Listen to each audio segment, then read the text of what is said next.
Welcome to Mama Tales, a podcast on our collective motherhood journey. I'm your host, Sally Kuria. Last week, we started on Penny's story, an incredibly vulnerable story on loss, but finding the beauty in all of it. If you have not listened to that first, I would encourage you to start there before you listen to this, so you have a bit of context on the story that she'll share today. I know that the story can be incredibly hard to listen to, because it is every parent's nightmare. But experiences like this open up our minds and hearts to everything that can happen as we try to navigate this journey of motherhood. Just like last time, I do want to put out a disclaimer on this episode. If you cannot handle stories on loss right now, give this one a skip. But if you're looking for support or trying to figure out how best to support someone who's going through pregnancy loss, this might be a very useful episode for you. In the last episode, she shares about her deep sense of nurturing that made her aspire to become a mom. When she first got pregnant, she had a miscarriage at 8 weeks, but found enough support and courage to try again. That's when they gave birth to their first son and a daughter who came 2 years later. In this episode, we pick up her story on her fourth pregnancy. Before we ended the episode, she had just taken some tests that were probably going to confirm what she was afraid of, that her baby was not doing well. Here's what's coming up. So he's like, I don't think your baby will make it past 24 weeks. But you don't know. At this point, it's like you don't know if she will. But even if she will, she might not have a good quality of life outside of the womb. So you could either just go through the pregnancy, see how far you go, or you can at this point terminate the pregnancy. Oh gosh, so we were in such a limbo. We were like, now we don't know what to do. I remember I came home. I had to drive back all the way home alone, crying, COVID. It was just madness.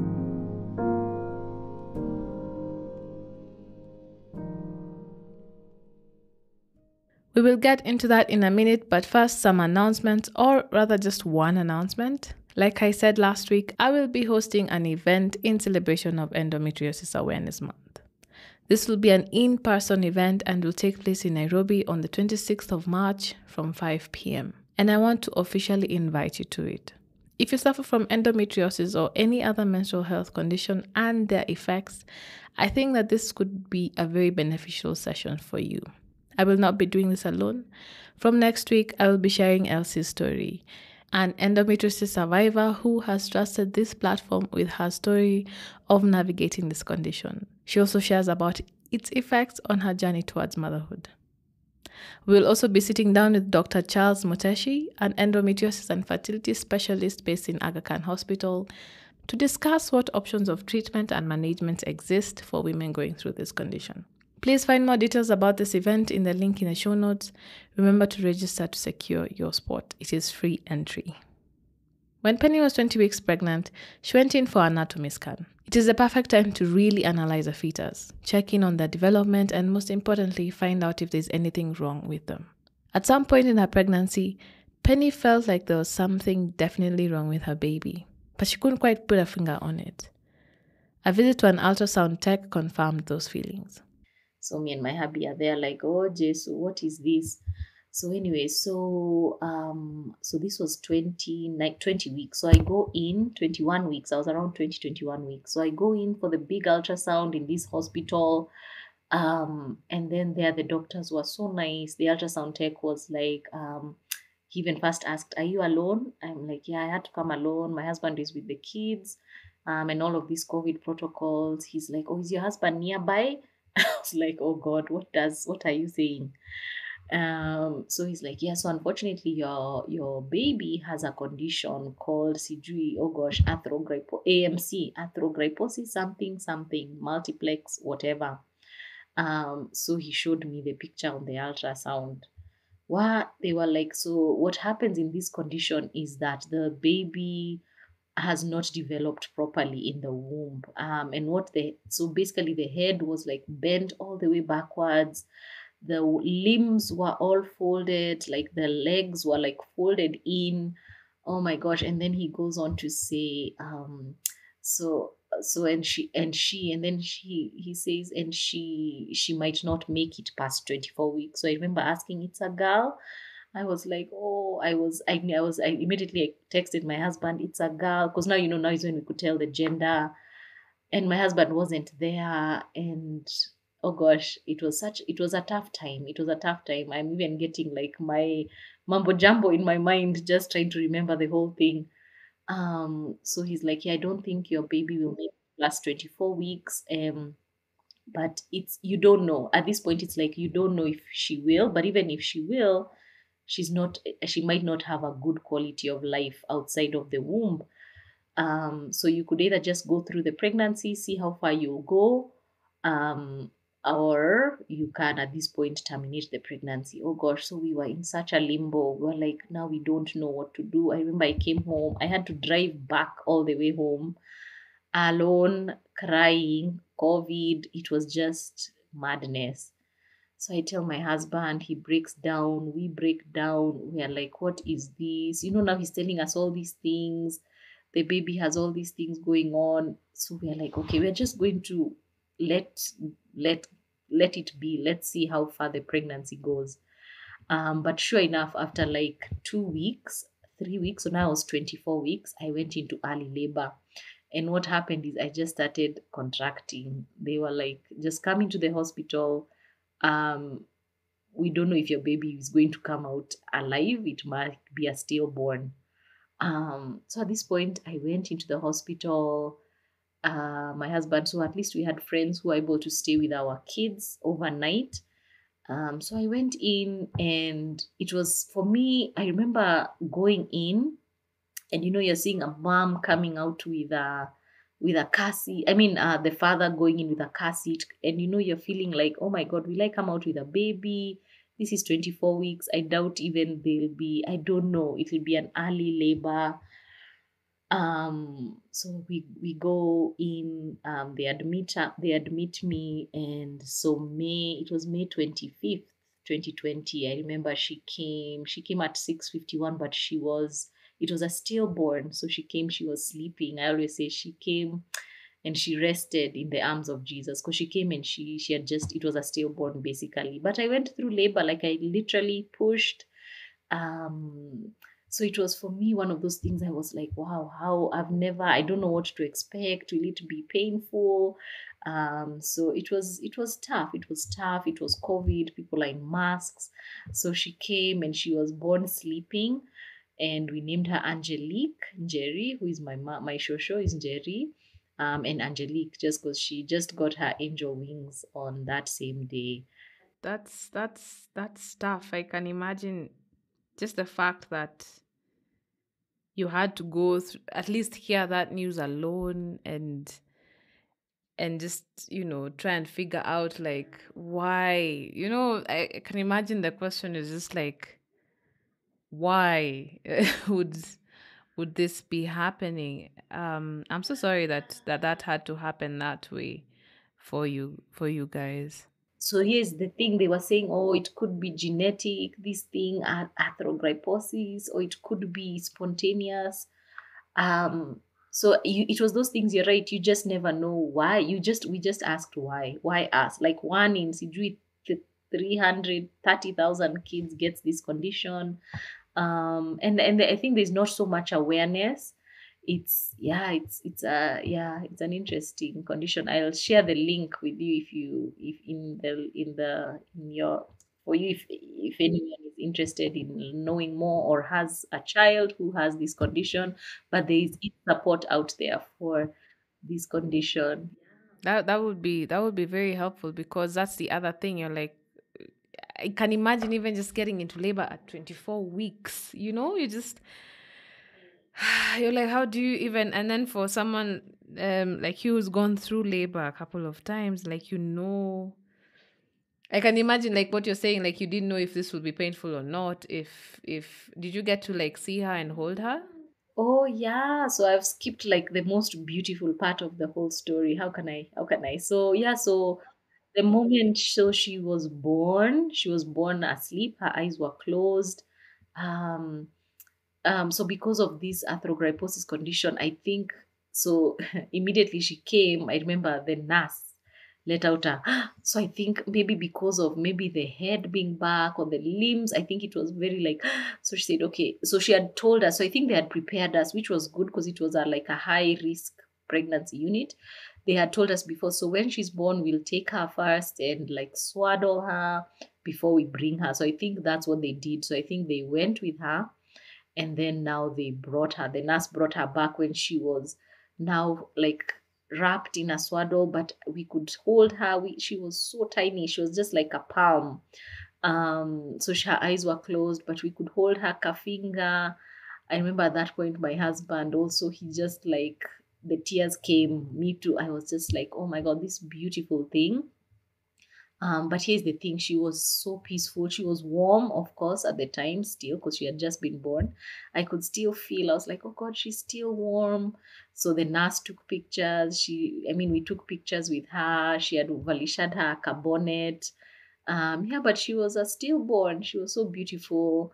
So then they took her away for the night. Then we rested. Then the next day, the chaplain came. So they brought her back in like a small basket. And then we did like a service there at the in the room.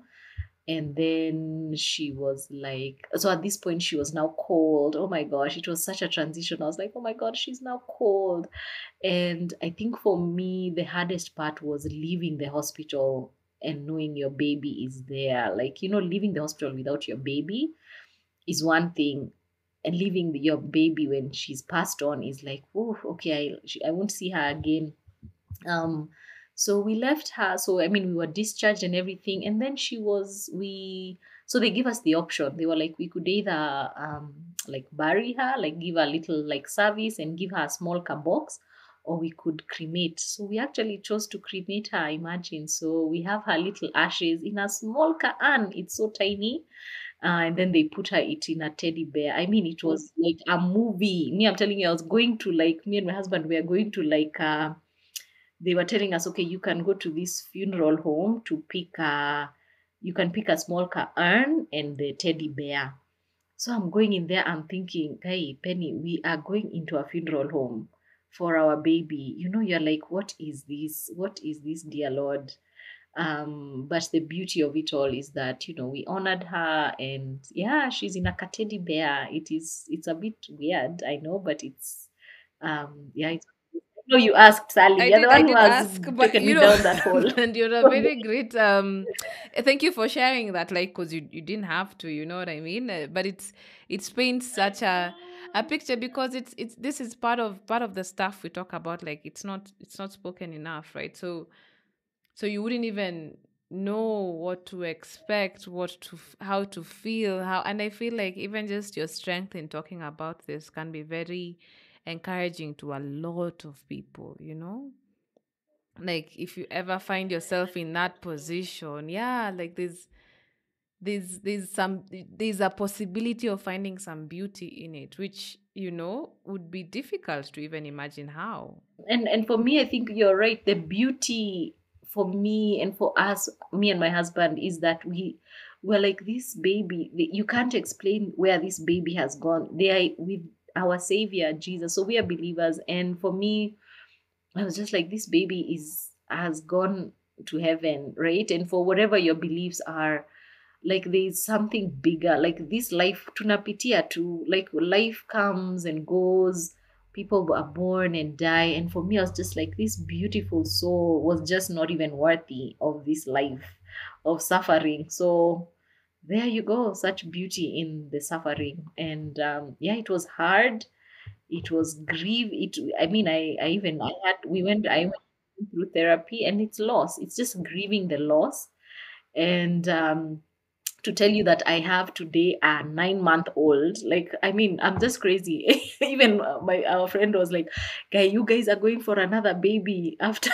Imagine. Yeah, because that's even the other question. I'm like, how do you even move from that point, which feels like a pretty low point, right? And just like, how do you even pick yourself up to do it again? Yeah. We waited a bit. So I think so that was 2020 COVID. COVID ikapita, we just kind of started going through the healing process and grief, but also just knowing that I think I felt it's a feeling. I think as a mom, when you know you're not done, whether it's physically, your body is just like your mama, those mama eggs, those little eggs, you're just, your mama heart is like, I just feel I want another baby to hold. And someone can might look at it as being selfish. Honestly, there was a quote that I saw online that was like, hey, maybe I was being selfish to now try have another child. um but really not. I think I just felt, God, I just want another human to love. And so then 2020 kaisha, 21, 22, I told my hubby, hey hubby, my husband is like the best. He's the best husband. He's so good. So I'm like, let's see, can we do another one? He's like, hey, Pens, we are done. We're Pens, we are done. Two is enough. If you ask him even today, he was like, two is enough. But right now, with our little boy, he is like, oh God, our life, we would not be the same without this third child. So he was like, okay, sawa, sawa basi. So 2022, we started trying again. So I had put in an IUD because I was like, hey, wacha tufunge hii chapter kidogo. I think, just instinctively I was like, God, protecting myself from like feeling that pain again of going through pregnancy. So I was like, I put in a 5-year IUD. I'm like, I'm done with this pregnancy deal.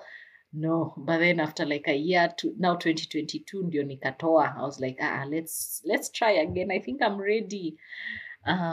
So we did all the tests. So we did a test just to kind of, they were like, okay, maybe have you talked to genetics? They were like, have you talked to the genetics people? Which we did. They were like, it's very random, like chances of it happening are again are slim. But I was like, come buyer, let's go. So anyway, 2022 we tried again and we were pregnant. So we were due our son, our last born. Now look at me saying last born, like now I'm sure ini hapa ndio safari imeisha. So he was due in June, so 2023, sasa this year that has just passed. So he was due in June. I mean, his was, oh gosh, now his was now another rainbow baby.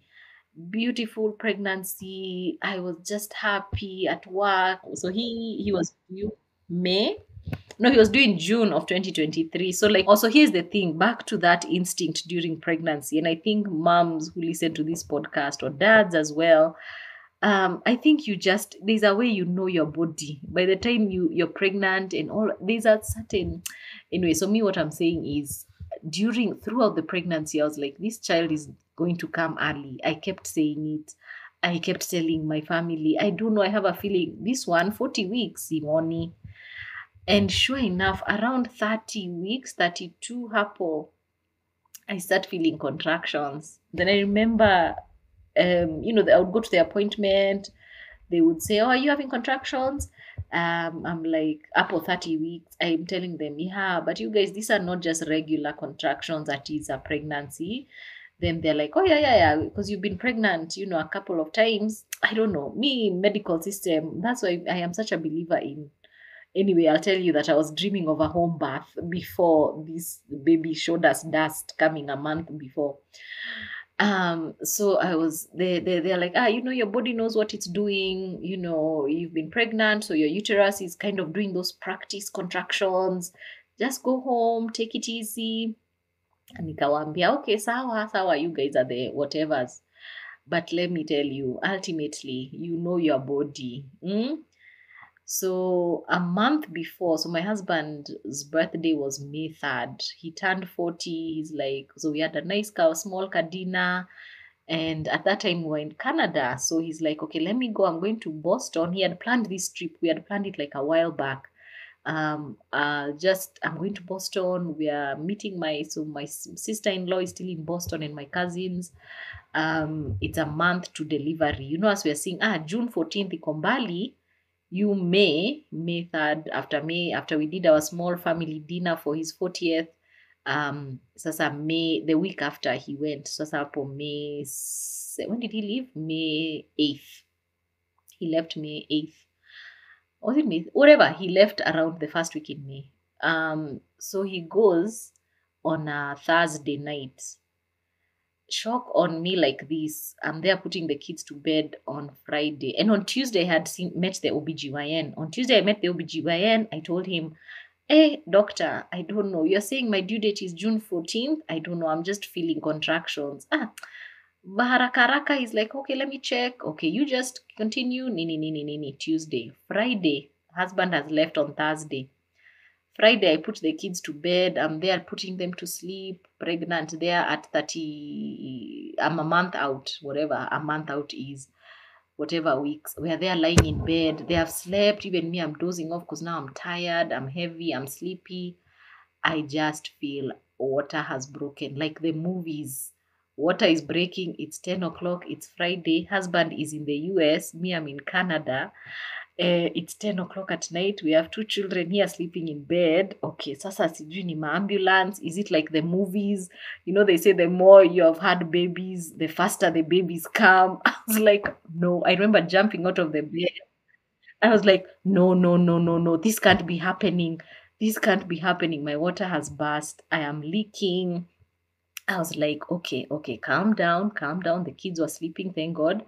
So I immediately called my hubby. He's like, he was there. They were watching a Celtics basketball game. I'm like, Denz, are you at a place you can talk? Okay, go to the bathroom. I was like, my water has broke. So I'm going to call our neighbor, very good friend of ours called Lisa, family friend. So I'm going to call Lisa, then we go to the hospital. I mean, she'll stay with the babies, mini pelekwe hosi. So my husband is there. Okay, let me, so long of the short of the long, he came back now the next day or the next day, Saturday. But me, in the meantime, nikapelekwa hosi that night. Okay, so I went to the hospital. The ambulances came, there they come, dramatic. It's in Canada where we live. So they came, two ambulances, because they are hearing, how many weeks are you? How many babies do you have? I'm like, I'm 30, whatever weeks, I don't know, 36 weeks, because I was 35 weeks. I was like, I'm 35 weeks, I have 3 babies. Okay, we are sending ambulances now. Aish, I'm like, relax, the baby is not coming. But them, they're like, so anyway, the ambulances came. They were there trying to settle me down. I was like, kama mtoto atakuja, let's just do this thing. So we went in the ambulance, thank God. So I was there like, where there are 2 ambulances. They're like, oh, we usually bring one for the baby in case. I was like, okay, wow, that is interesting. So anyway, so we went to the hosi. The baby, of course, wasn't coming, but my water is just there dripping. I'm just like, wow. I hadn't had any contractions. Like there were no contractions. That's why I was like, what is happening, dear Lord? So anyway, we get to the hospital. They admit me. So this was now that night, Friday night. We were in the room. So now my water has broke. You're thinking, God, is this baby now just floating around with no protection? Like you don't know what is an early preterm labor, what it looks like.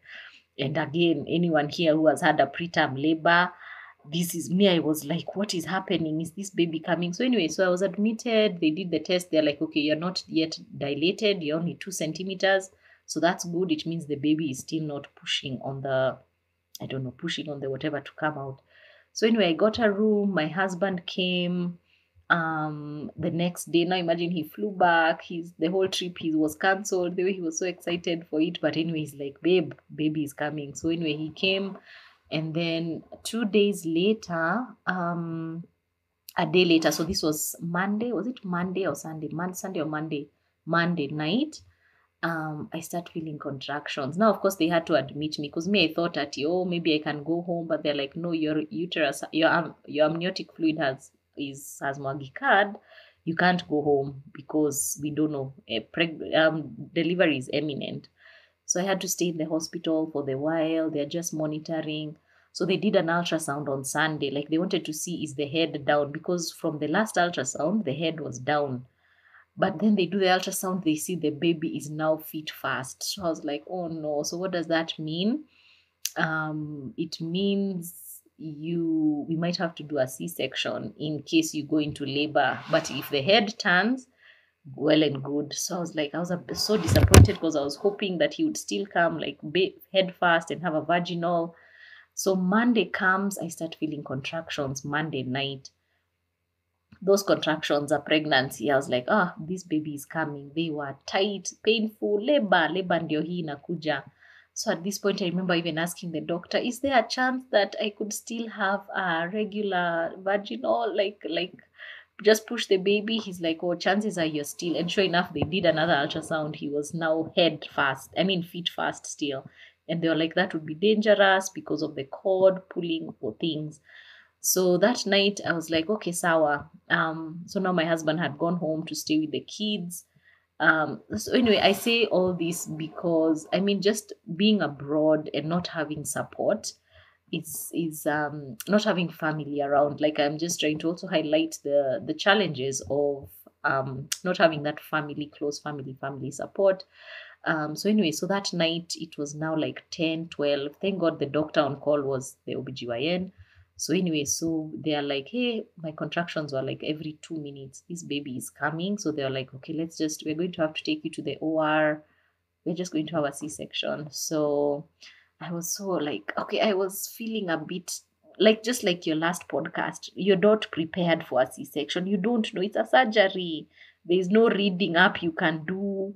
There's no like whatever. And then I'm like, oh God, this was not how I had anticipated this last pregnancy. In my mind, I was like, I had wanted a home birth.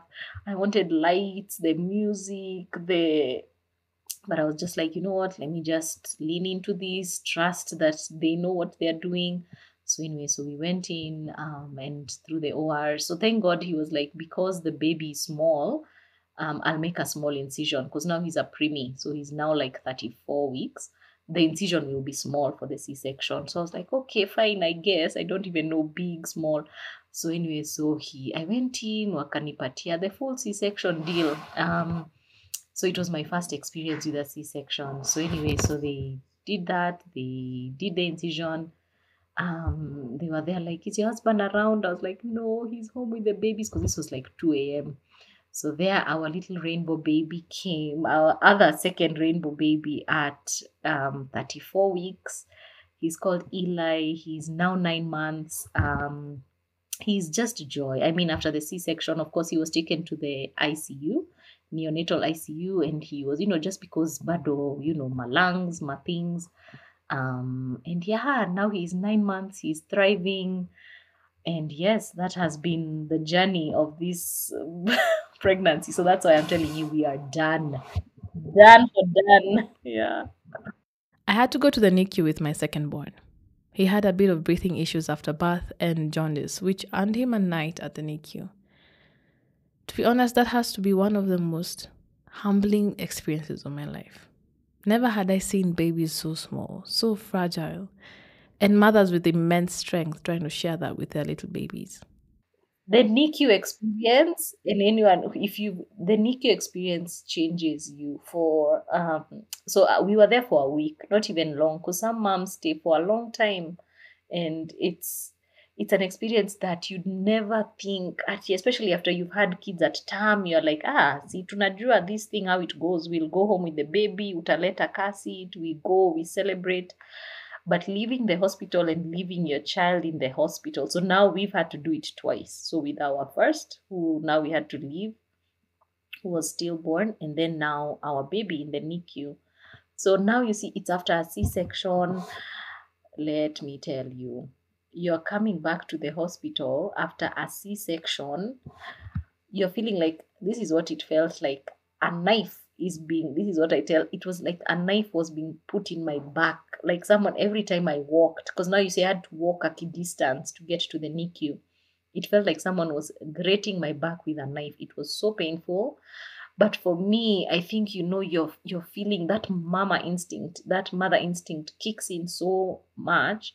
Mama bear, you're like, I have a child somewhere who I need to protect. You're like, I need my cubs. So I was like, I will walk with this pain. I remember there was a time I was even pushing the wheel. Someone was helping me push the wheelchair because I just couldn't walk, because now you're going back to the NICU.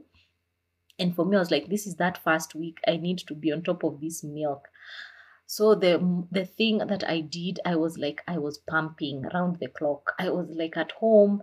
The kids were in school. Also, here's the other thing that I totally forgetting. Now my husband stepped up. Now the kids are still going to school. I remember So before I was discharged, he was now there getting the kids ready, brushing our daughter's hair, getting them to school.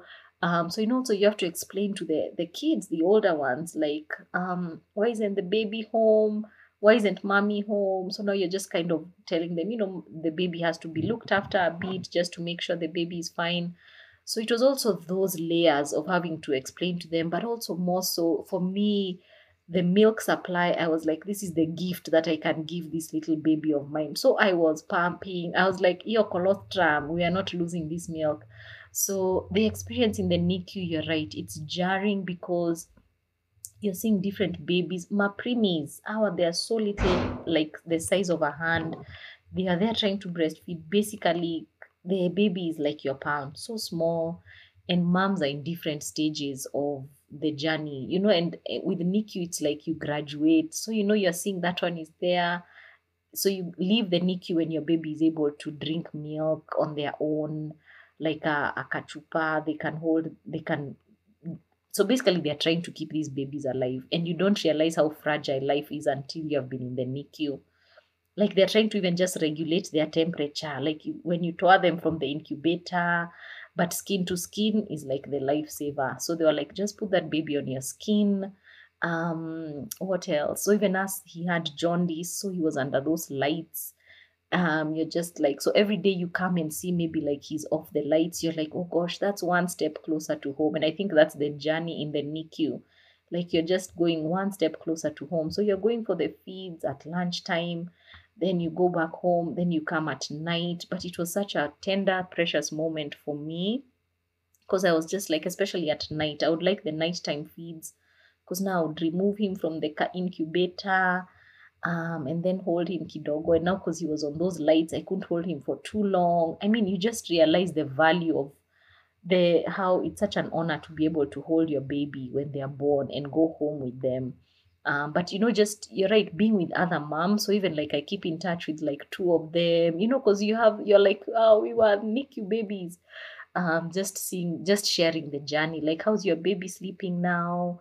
Are they burping because they have trouble with gas? Because things haven't actually developed vile, right? So their challenges are a bit different at the beginning, with reflux and all of that.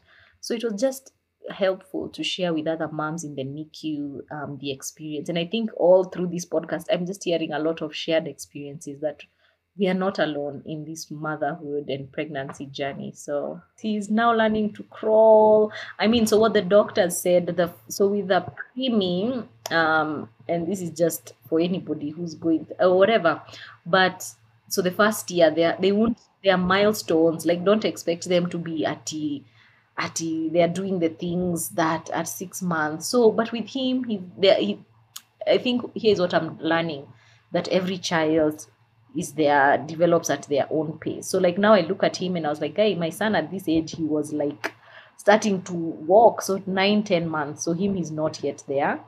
So I think also as a mom, just being able to put aside our expectations and hopes for milestones and the comparison, like, hey, wewe hujafanya hii bado, wewe you're not like this child. That's also something that I'm learning as we go. So we'll see how he goes. But so far he's thriving. He is thriving. He's eating. He is doing all the things. He is doing all the things. Penny and her husband have lived through a lot of our fears and nightmares. Before we wrapped up, I asked her to share some words or tips for anyone finding themselves dealing with this type of loss.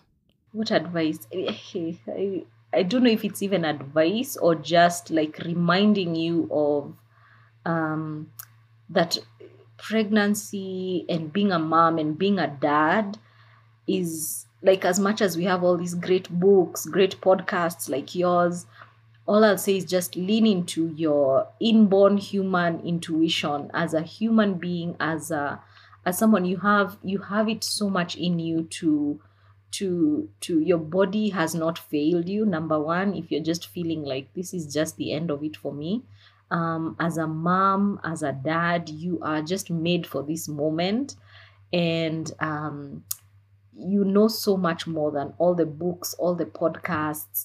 like just even let me not say the doctors, because they are so trained they're able to recognize when there's danger, but ultimately just listen to your intuition. If you feel something is not right, or that I'm not getting the kind of care that I think, just know that you know so much, like you're so, be in tune, stay in tune to yourself and to each other, your partner, your whoever, but and just listen into those small cues. Yeah, and your body has not failed you. You will you will bounce back. And I liked your Instagram reel on bouncing back. It's not even bouncing back, it's just, you will, in that season of where you are, you will know what to do in that moment. So gosh, I've talked a lot. I hope it even makes sense. I've gone around in circles. I want to thank Penny for sharing her incredibly vulnerable journey with us. She is a founder of Screen and Kids and is a believer of a slow childhood. She describes herself as a guardian to children's emotional safety, and through her work, she helps families with little kids figure out a healthy interaction with technology.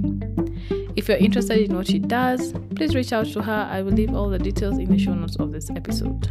You can also check out her website, screenandkids.com. And that's N, not and.